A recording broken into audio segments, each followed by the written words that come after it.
अनिल अंबानी, सचिन तेंडुलकर, किरण मजुमदार शॉ, विनोद अदानी हे त्या 380 भारतीयांपैकी आहेत ज्यांची नावं रविवारी गौप्यस्फोट झालेल्या पेंडोरा पेपर लीक प्रकरणात आली आहेत. गेल्या काही वर्षात जगभरातील अब्जाधीश कर वाचवण्यासाठी करत असलेल्या गुप्त गुंतवणुका उघडकीस आल्याची अनेक प्रकरणं आपल्यासमोर आलेली आहेत. पेंडोरा पेपर लीक अशा प्रकारचं आत्तापर्यंतचं सगळ्यात मोठं प्रकरण मानलं जातंय. या केसमध्ये तब्बल 1.19 कोटी दस्तऐवज international consortium of investigative journalists म्हणजेच ICIJ कडून तपासले गेले आणि त्यातून जगातील नेते, राजकारणी आणि अब्जाधीशांची गुप्त संपत्ती आणि व्यवहार उघडकीस आले आहेत. काही वर्षांपूर्वीच्या ICIJनं गौप्यस्फोट केलेल्या पनामा पेपर लीक नंतर अनेक अब्जाधीश, राजकारणी यांच्या कर बुडवण्यासाठी केलेल्या बनावट कंपन्यांमधल्या आणि कर सवलती असलेल्या देशांमधल्या गुंतवणुकी उघडकीस आल्या होत्या. पनामा पेपर लीक नंतर त्याच तपासाशी संबंधित पॅराडाईज फाईल्स आणि फिन्सेंट फाईल्स या सुद्धा जगासमोर आल्या होत्या. त्यांच्या तपासातून अनेक पत्रकारांनी त्यांच्या देशांमधल्या कर चुकवणाऱ्यांची एक यादी तयार केली होती. यापूर्वी अशा प्रकारची 7 पेपर लीक प्रकरणं जगासमोर आली आहेत. तरी सुद्धा पेंडोरा प्रकरण हे आत्तापर्यंतचं सगळ्यात मोठं पेपर लीक प्रकरण समजलं जातंय. ते कशामुळं?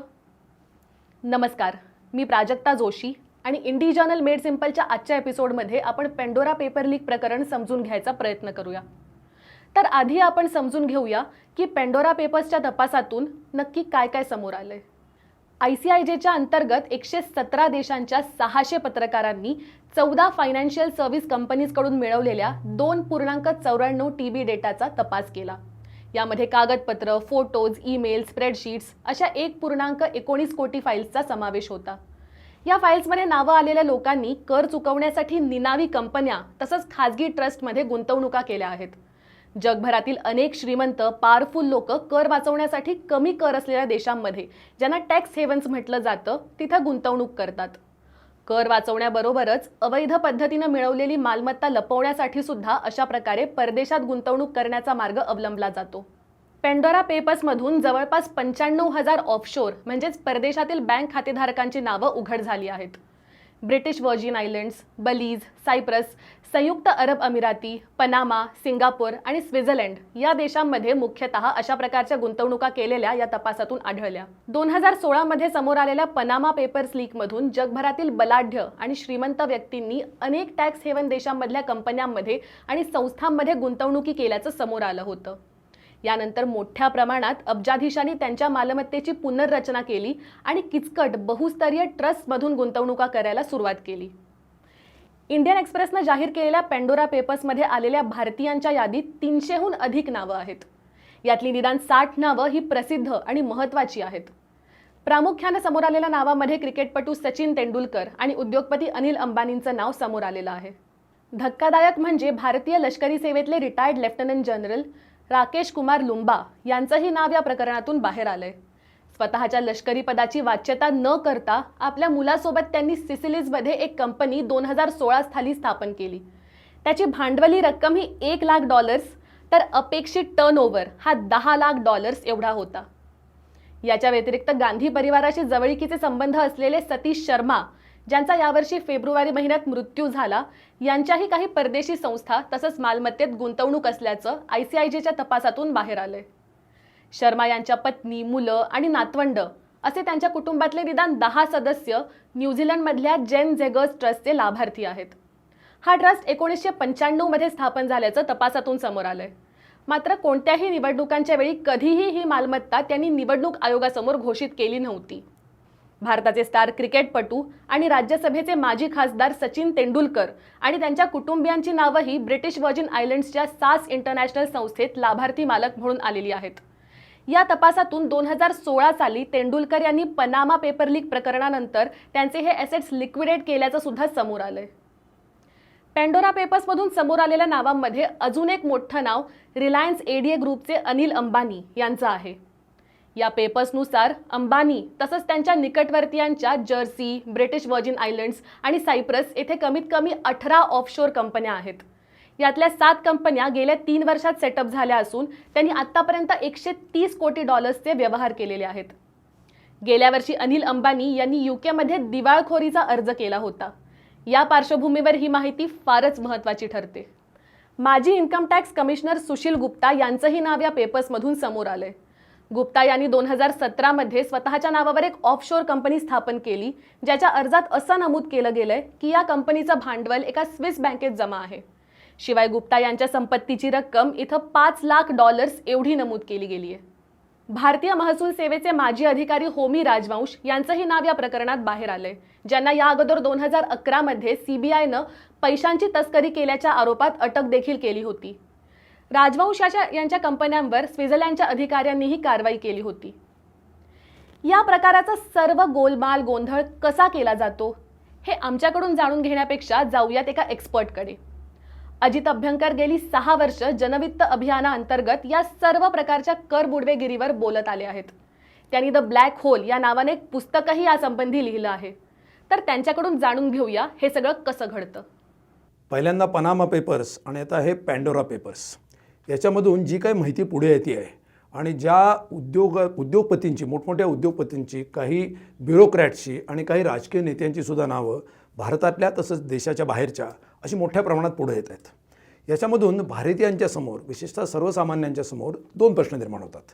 एक प्रश्न असा की हे नेमकं प्रकरण काय असतं, पैसे बाहेर जातात म्हणजे कसे जातात, ते कोण घेऊन जातं, तरी ते ठेवतात म्हणजे नेमकं काय होतं, आणि मुख्य म्हणजे जर काय करतच असतील तर त्याचा भारतीयांनी एवढा विचार करण्याचा, भारत सरकारने काय विचार करण्याची गरज आहे का, त्याच्यामधून भारताला एक देश म्हणून, एक व्यवस्था म्हणून, एक सरकार म्हणून काही नेमका धोका पोचतो का, काय त्याच्यातनं हानी होते आपली, असे सगळे प्रश्न याच्यात निर्माण होतात.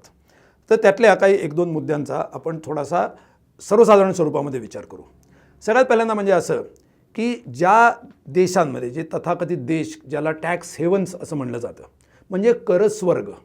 आता करस्वर्ग म्हणजे काय, तर करस्वर्ग म्हणजे अशी ज्युरिस्डिक्शन्स, अशा काही सरकार जिथं एक विशिष्ट प्रकाराने चालतं, अशा प्रकारची बेटं असतील, एखादा देशच असेल, एखाद्या मोठ्या देशातलं शहर असेल. जसं उदाहरणार्थ आपण जर पाहिलं इंग्लंड म्हणजे ब्रिटन, तर ब्रिटनमधलं लंडन सिटी नावाचं एक ऑफशोअर सेंटर आहे. म्हणजे तसं म्हणलं तर ते भौगोलिकदृष्ट्या ब्रिटनचा भाग आहे, परंतु तिथे असणारे करविषयक कायदे हे वेगळे आहेत, ते नेहमीच्या ब्रिटनसारखे नाहीत. आणि त्याच्यामुळे तिथे होणारे सगळे आर्थिक किंवा वित्तीय व्यवहार याची सर्व कायदेशीरला म्हणतो व्यवस्था किंवा त्याचं कायदेशीर नियंत्रण, रेग्युलेशन हे अतिशय भिन्न पद्धतीनं केलं जातं. की सर्वसामान्य इतर देश ज्याला म्हणतो की जे टॅक्स हेवन्स नाहीत, भारत आहे, अमेरिका आहे, ब्रिटन म्हणजे हे लंडन सिटी सोडून जो ब्रिटन आहे वगैरे, असे सगळेच देश जगातले टॅक्स हेवन सोडून, तिथं कंपन्या रजिस्टर कोणी करायच्या, कशा करायच्या, त्याची नोंद कशी ठेवायची, त्याच्यावरती कर कसे आकारायचे, किती प्रमाणात आकारायचे, याची एक अशी पूर्णपणे आधी निश्चित केलेली आणि त्यांच्यावरती बऱ्यापैकी स्वरूपामध्ये नियंत्रण ठेवलेली, सरकारला मोठ्या प्रमाणात ज्याच्यातून उत्पन्न मिळेल अशा प्रकारचे करविषयक आकारणी करणारी अशी एक व्यवस्था असते. हे टॅक्स हेवन जे असतात तिथली परिस्थिती अशी नसते. तिथे सर्व गुप्तता असते.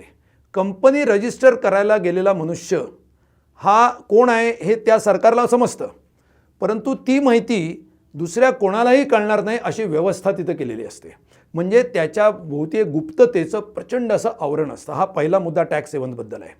त्याच्यामुळे कंपनी ही नेमकी कोणाच्या हितसंबंधासाठी काम करते, त्याचे संचालक कोण आहेत आणि त्याचे शेअरहोल्डर्स कोण आहेत हे सर्वसामान्य माणसाला कळू शकत नाही. की जे भारत असेल, अमेरिका असेल, इतर कुठल्याही देशामध्ये कंपनी स्थापन झाली तर त्याची ही माहिती तुम्हाला अधिकृतरित्या, कायदेशीररित्या प्राप्त होऊ शकते.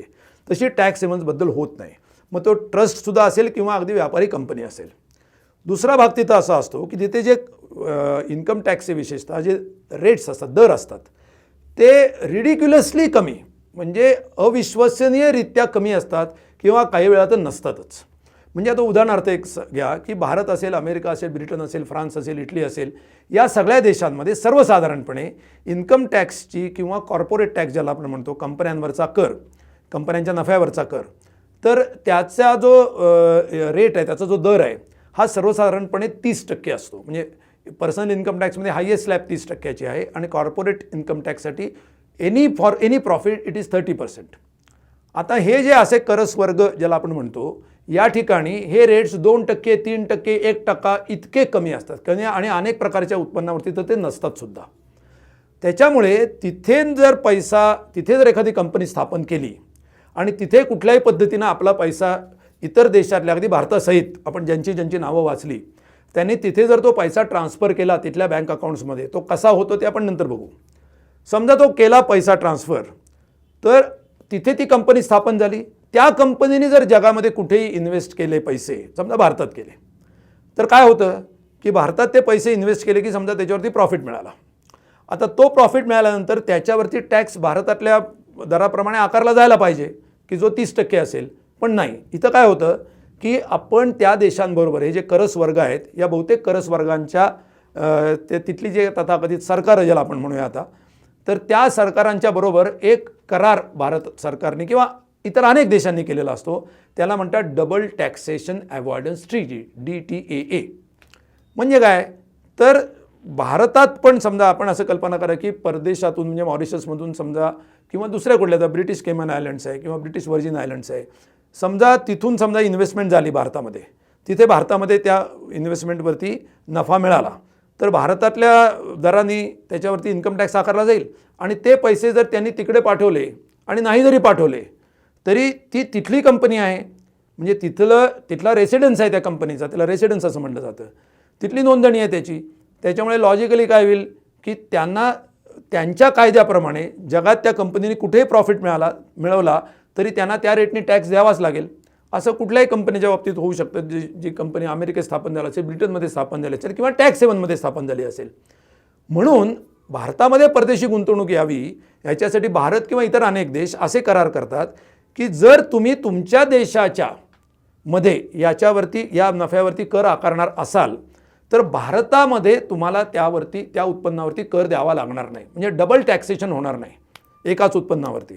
अशा स्वरूपाचा तो करार असतो. पण त्याचा गैरफायदा घेऊन जगातल्या सगळ्या भांडवलदारांनी, काळा पैसावाल्यांनी, भ्रष्ट नोकरशाहांनी, राजकीय नेत्यांनी आपापले काळे पैसे साठवण्यासाठी स्विस बँक असेल किंवा अशा प्रकारचे जवळजवळ 104 टॅक्स हेवन जगामध्ये आहेत, तिथं आपले पैसे ट्रान्सफर केलेले आहेत. आणि आता ते काय म्हणतात, त्यांच्याशी डबल टॅक्सेशन अवॉइडन्स ट्रीटी आहे, त्याच्यामुळे भारतात आम्ही इन्कम टॅक्स भरणार नाही, कारण हा डबल टॅक्सेशन अवॉइडन्स ट्रीटी आहे. आणि त्यांच्या देशामध्ये असलेला इन्कम टॅक्सचा रेट हा 1%, 2%, 3% आणि अनेक बाबतीत तर नाहीच. आता त्याच्या तपशिलात नको द्यायला कशावर नाही. आणि आता 1%, 2% कुठं आणि 30% कुठं. मग त्याच्यामुळे काय करतात ते, तर त्याच्यामुळे भारतातले असतील किंवा जगातले अगदी पाकिस्तानसहित सगळे जे भ्रष्ट गैरमार्गाने पैसे मिळवलेले किंवा गैरमार्गाने कर बुडवेगिरी करणारे जे कोणी बड्या व्यक्ती आहेत, त्याच्यामध्ये खेळाडूंपासून, राजकीय नेत्यांपासून, दहशतवाद्यांपासून ते उद्योगपतींपर्यंत सगळे लोक आहेत. हे काय करतात, बेकायदेशीर मार्गाने आपला पैसा त्या टॅक्स हेवन्सपर्यंत पोहोचवतात आणि तिथे एखाद्या कंपन्या स्थापन करतात, शेकडो कंपन्या स्थापन करतात आणि त्यातले पैसे असे फिरवत हे भारतामध्ये किंवा त्यांना जिथं कुठं गुंतवायचे असतात तिथं गुंतवतात आणि या डबल टॅक्सेशन अवॉइडन्सचा ट्रीटीचा फायदा घेऊन ते परदेशामध्ये प्रचंड मोठ्या प्रमाणात आपली मोठी पैशाची साठवणूक करत जातात. की भारतामधून अशा प्रकारे गैरमार्गाने पैसे बाहेर जातात, त्यावेळेला पुन्हा भारतातला जो कर उत्पन्न आहे ते बुडवलं जातं. ते कसं बुडवलं जातं त्याचा एक मार्ग हा लक्षात घेण्यासारखा आहे. कसं करतात, जेव्हा एखाद्या गोष्टीचा एक्सपोर्ट केला जातो तर तो एक्सपोर्ट करताना त्याचं जे प्राइसिंग आहे ते ग्रॉस अंडर प्राइसिंग करतात. म्हणजे $100 जर खरीखुरी किंमत ठरलेली असेल तर $100 किंमत ठरवतात एखाद्या वस्तूची निर्यातीची, पण प्रत्यक्षामध्ये ऑन पेपर त्याचा इनवॉइस हा कदाचित $40चाच केला जातो. आणि $60 जे असतात, $60 हे जो निर्यात करणारा आहे त्याचा एक परदेशी अकाउंट असतो. त्या परदेशी अकाउंटमध्ये ती आयात करणारी कंपनी ही परस्पर $60 तिथं डिपॉझिट करते. आता ती आयात करणारी कंपनी ही अशीच कुठली तरी एक डमी किंवा ज्याला शेल कंपनी म्हणतात, म्हणजे केवळ असं फक्त कवच असतं, आतमध्ये काहीच नसतं, अशा प्रकारची कंपनी असते. एक्सपोर्ट तुम्ही $100चा एक्सपोर्ट जर $40ला केलात तर $60चा प्रॉफिट जो भारतात दिसला असता तो तुम्ही दाखवला नाही, म्हणजे इथे तुम्ही टॅक्स इव्हेजन केलं, क्लिअर. इम्पोर्ट करताना बरोबर उलटं करतात, $40ची वस्तू $100ला इम्पोर्ट करतात. याच्यामध्ये आपले राजकीय नेते, सत्ताधारी असतील, त्याचप्रमाणे हे इतर जे उद्योगपती आणि भ्रष्ट मार्गाने पैसा मिळवलेले उद्योगपती, कटबॅक्स, किकबॅक्स घेतलेले, या सगळ्यांचं एक नेक्सस आहे. आणि नेक्सस मोडून काढलं पाहिजे. नरेंद्र मोदी साहेबांनी डिमॉनिटायझेशन केलं, पण डिमॉनिटायझेशन करून तुम्ही लोकांना धक्का दिलात, पण हे जे लोक आहेत यांना तुम्ही धक्का देऊ शकलेला नाहीत, कारण हे सगळे तुमचेच लोक आहेत. मग ते अंबानी असतील, अडाणी असतील, तेंडुलकर असतील किंवा अजून कोणी असतील. तर या नेक्ससला आपण सामान्य माणसांनी गांभीर्यानं का घेतलं पाहिजे? तर सर्वात पहिले म्हणजे देशातले सर्वसामान्य लोक हे करांच्या ओझ्याखाली असताना अतिश्रीमंत वर्गातले लोक वेगवेगळ्या क्लुप्त्या लढवून कर चुकवतायत. एकीकडे आपण पेट्रोलवर जवळपास 2/3 कर भरतो, तर श्रीमंत लोक कर चुकवून आपल्या संपत्तीत भर घालतायत. दुसरी बाब म्हणजे ही बेहिशेबी संपत्ती अनेक बेकायदेशीर आंतरराष्ट्रीय व्यवहारांसाठी वापरली जाऊ शकते, ज्यात खाजगी व्यवहारांसोबतच काही आतंकवाद किंवा अंमली पदार्थांशी निगडीत समाजविघातक संघटनांचा देखील समावेश असू शकतो. यामुळे आपली सुरक्षाच धोक्यात येऊ शकते. त्यामुळे या पेपर लीकनं फक्त त्या यादीतल्या लोकांनाच नाही, तर आपल्या सगळ्यांनाच चिंतेत टाकलं पाहिजे आणि याचा जाब विचारणं ही आपली सुद्धा तेवढीच जबाबदारी आहे. तर आपण पाहत होतात इंडी जर्नल मेड सिम्पल. आमचे सर्व कार्यक्रम पाहण्यासाठी आमच्या यूट्यूब चॅनलला सबस्क्राईब करायला विसरू नका. तसंच आमचं इंडी रेडिओ हे ॲप डाउनलोड करायला सुद्धा विसरू नका. धन्यवाद.